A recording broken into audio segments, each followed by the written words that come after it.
I'm Thomas Porteous and you're watching the World Report on NewsX World. Let's take a look at some of the top stories of this hour. US officials say the military is preparing for weeks-long operations against Iran if President Donald Trump orders an attack.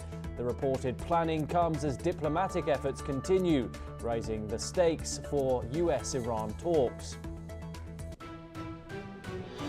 Taiwan's Foreign Minister Lin Chia-lung says China is the real threat to security and accuses Beijing of hypocrisy over UN principles.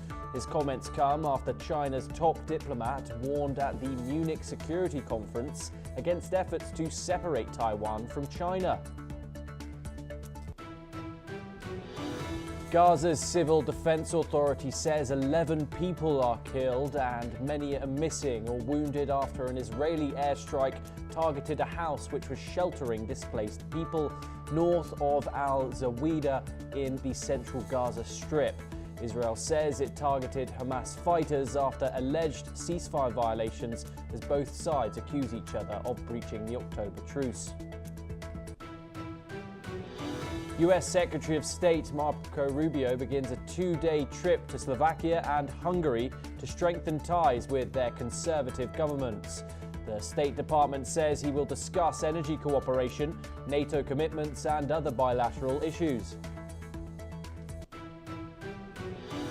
Canada's Foreign Minister Anita Anand says Ottawa will not restore diplomatic ties with Iran unless there is a change of government.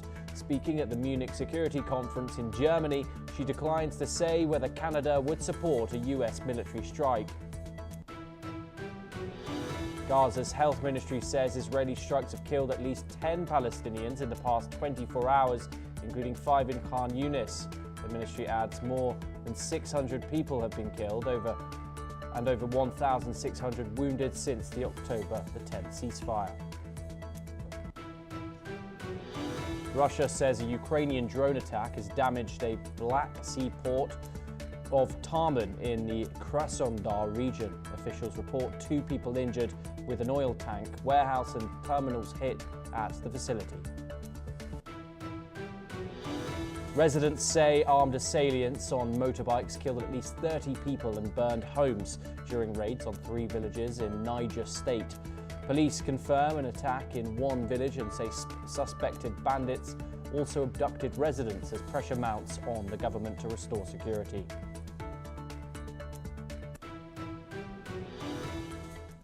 Those are the headlines, and we head first to the Middle East.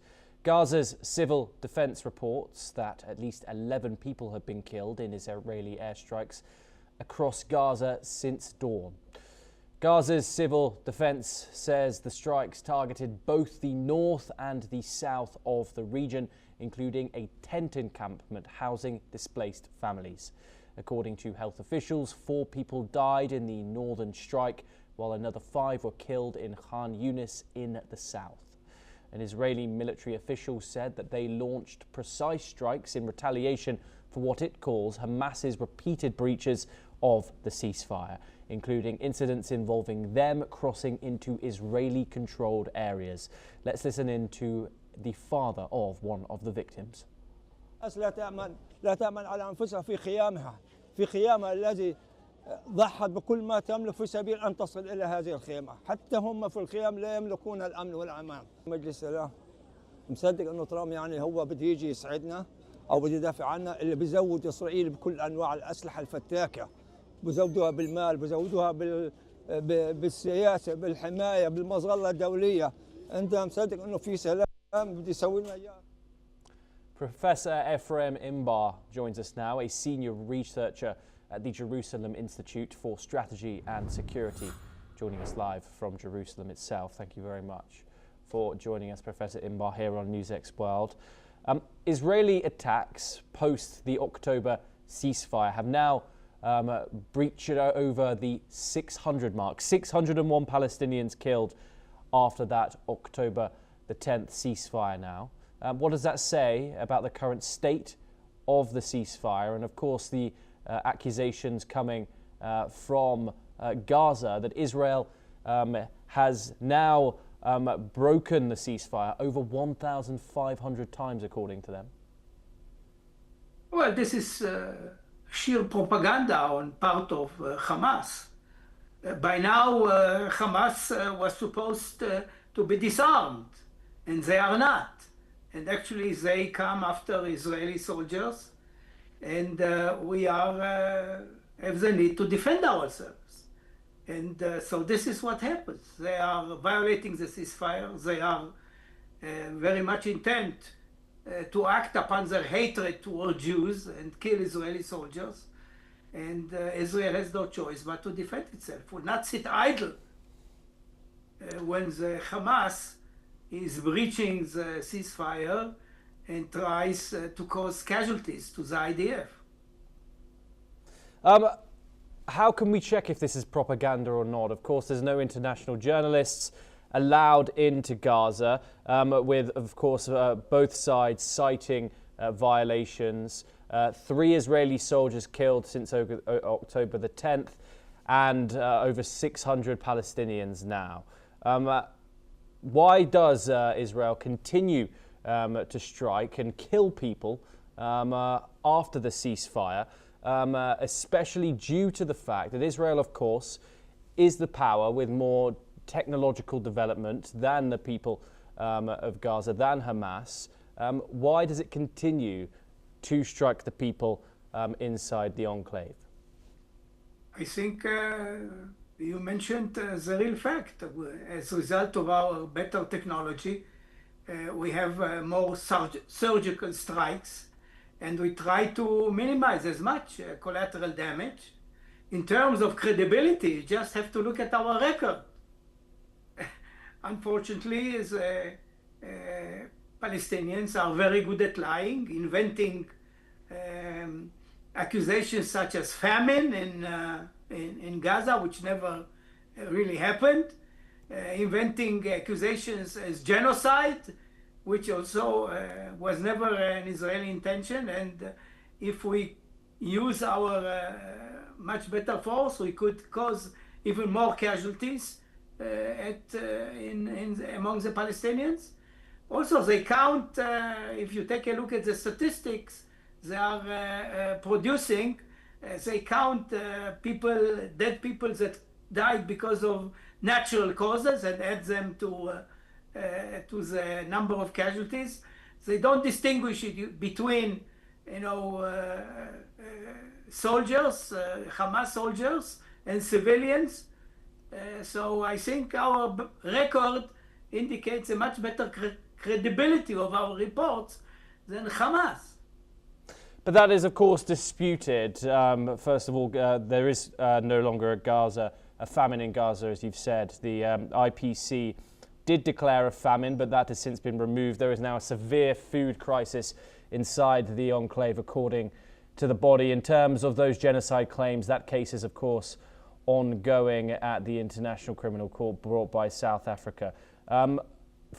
Talking about credibility, further strikes, of course, many people are reporting on this. When will Israel let international journalists into Gaza? Because, of course, Professor, there is doubt from both sides about the statistics that are released, that they can't be independently verified because Israel's not letting anyone in.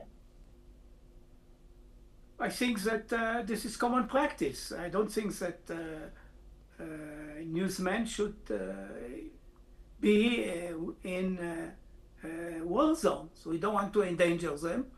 And whenever the conflict is ended, they can come and investigate as much as they want. We don't hide anything. We have nothing to hide. Right. Professor Imbar, do stay with us as we move from the Palestinian territory and over to Iran. Iran's Deputy Foreign Minister Majid Takht Ravanchi has confirmed that Tehran is ready to engage in discussions over its nuclear program, but only if the US is willing to lift sanctions. Takht Ravanchi emphasized that the responsibility is now on America to prove its sincerity in reaching an agreement. While Tehran is open to negotiations, it remains firm that its ballistic missile program will not be up for discussion. Iran has continued its uranium enrichment activities despite international concerns, maintaining its position that it does not seek nuclear weapons. Meanwhile, the second round of indirect talks between the US and Iran is set to take place in Geneva on Tuesday. These talks come amid rising tensions and could offer a critical opportunity for both nations to pave the way for future diplomacy. The outcome could significantly impact US-Iran relations and global stability. Professor Imbar joins us once again. Do you have hopes for these talks on Tuesday? Given the different pages that the two sides were indeed on going into those initial talks in Muscat, how do you feel about now we are on to a third round with negotiations not breaking down yet? I think the Iranians are very good at discussing, but not making much progress. And this is also what President Trump said. Basically, they are trying to prolong the negotiations in order to win time, hoping that something will change in their favor. Maybe the Americans will get tired. Maybe they will be attentive to another issue in the international arena. So they try to buy time by negotiating. They are very skilled negotiators. I have a good friend, an expert on Iran, who says that once you are in a room with the Iranians, negotiators, you already lost. They are very good. Their bazaar teaches them very well how to negotiate. There are talks, of course, of a military strike on Iran. There is a huge naval buildup in the Persian Gulf. Of course, that stands as a threat if these talks don't progress. Do you think with that added pressure from the United States that the Iranians will indeed be forced into a deal? Of course, Donald Trump has also cited that regime change is the most preferred end goal to this. How likely do you think that might be at the negotiating table?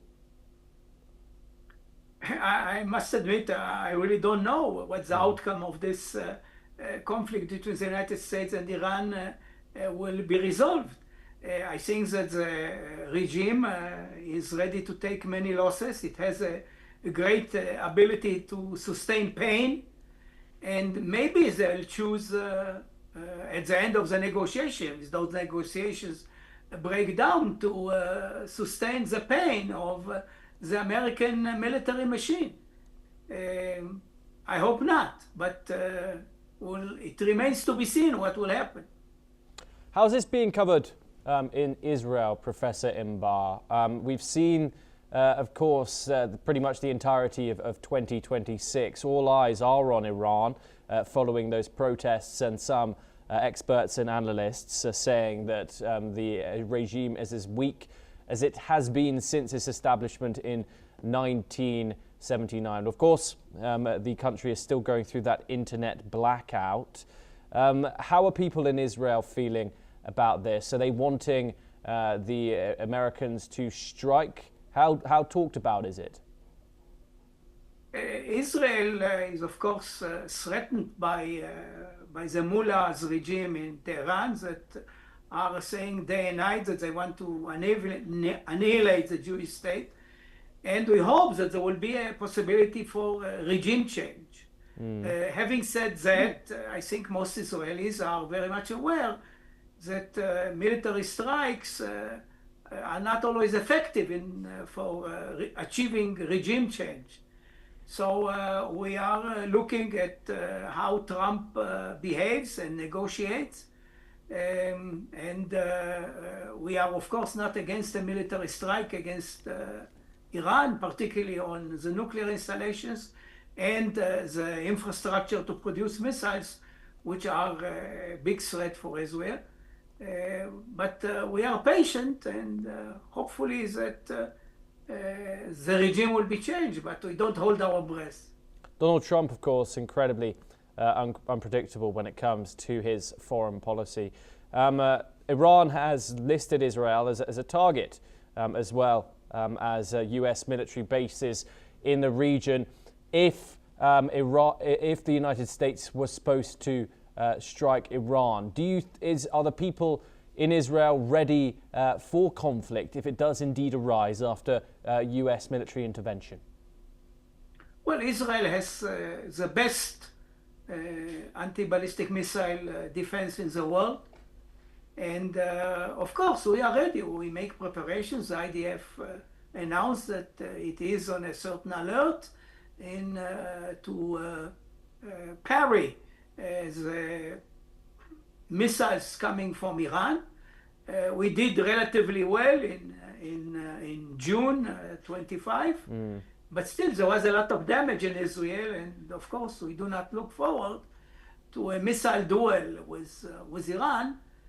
But if it comes, we are prepared, hoping that such a military confrontation between the United States and Iran will weaken the regime and maybe will bring about its fall. Professor Imbar, do stay with us once again as we move on to some further updates coming out of the Middle East next. The Syrian Army says it has taken control of the Shaddadi Base in northeastern Syria following coordination with the United States, according to a state-run news agency.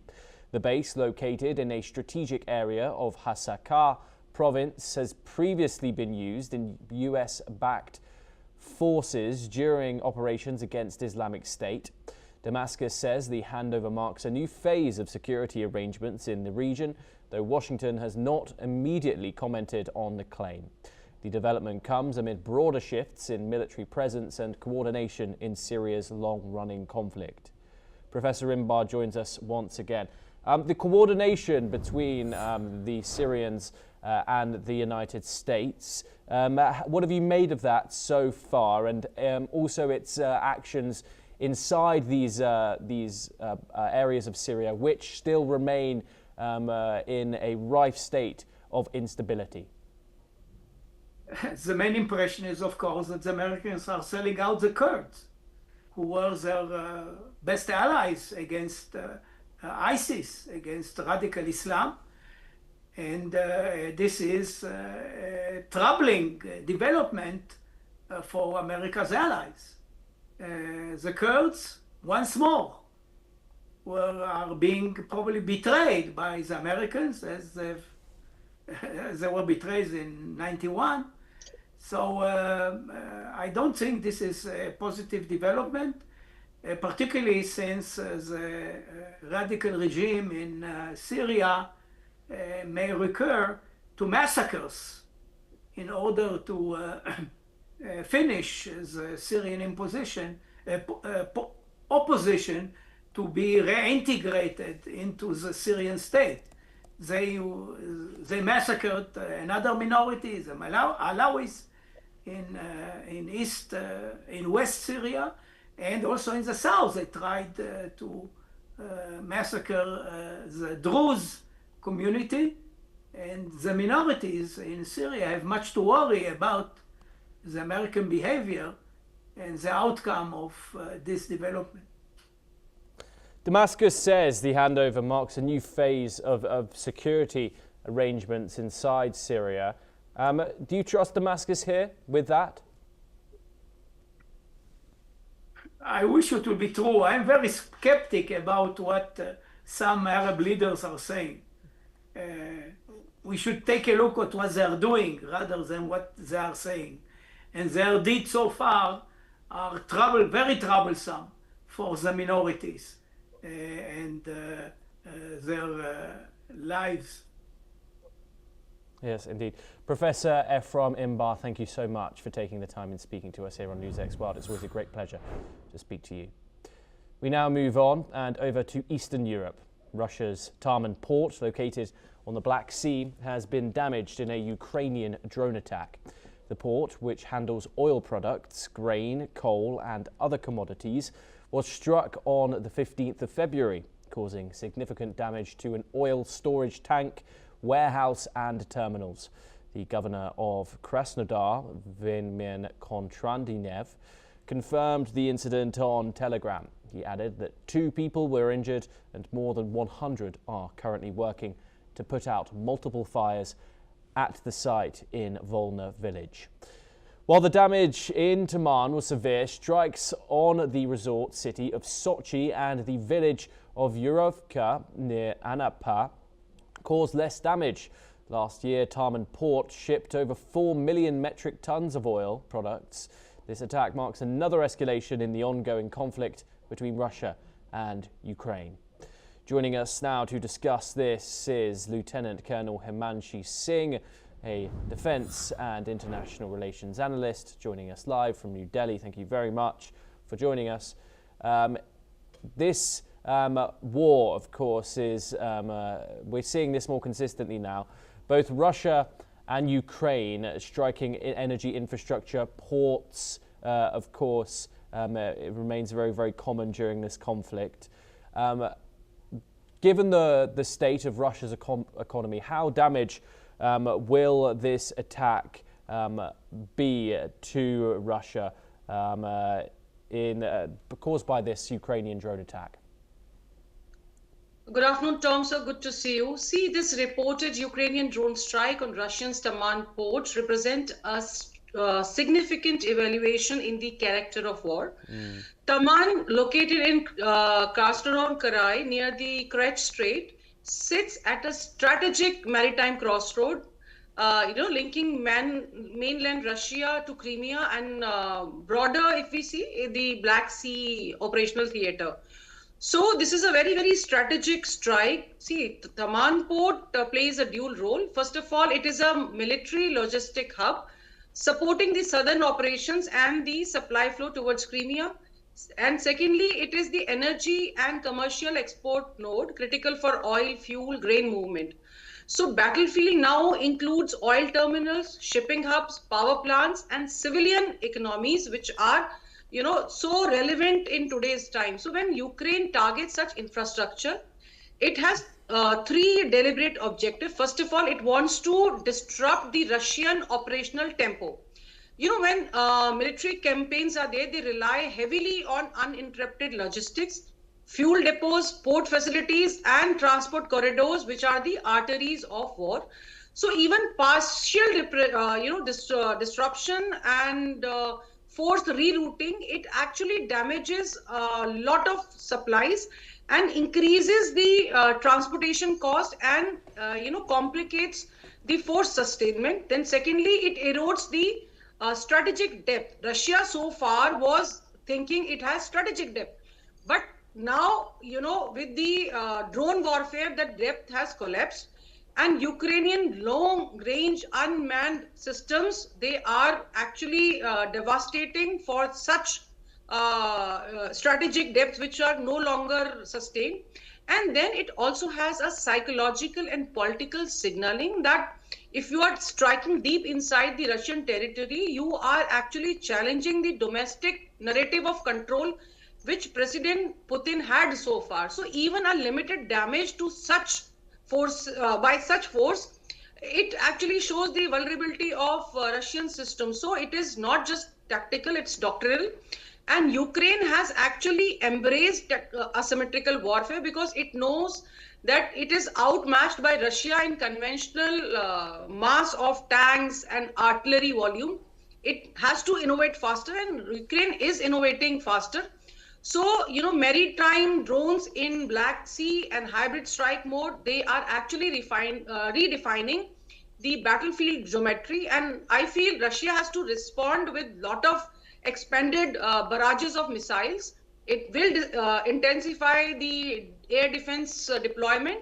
It will definitely carry out counter strikes on Ukrainian energy grids, and cyber retaliations will also happen. So, the war is now, because of the proximity to Crimea and Kerch, has to see the Russian supply routes, the shipping insurance, and the confidence has to go up. So it's become a war of sustenance now. See, we are entering a phase where we have to know who can repair faster, who can produce drone faster, who can keep the public morale faster.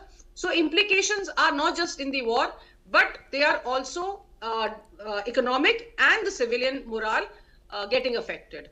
Tom. Lieutenant Singh, thank you so much for giving us that insight. It's a great pleasure to talk to you, as always, here on NewsX World. We now move on to our final story of the hour, where former US President Barack Obama has criticised the current state of political discourse in the country, responding to a controversial post on US President Donald Trump's Truth Social. The video, which surfaced on February the 5th, featured an image of Obama and his wife, Michelle, with their faces superimposed on the bodies of monkeys. The video, which was part of a broader conspiracy narrative about Trump's 2020 election loss, sparked outrage across the political spectrum. Initially, the White House dismissed the backlash as fake outrage, but later blamed the post on an error by a staff member, prompting its removal. In an interview with political commentator Brian Tyler Cohen, Obama condemned the lack of shame and decorum in modern political dialogue, stating that the majority of Americans found such behavior deeply troubling.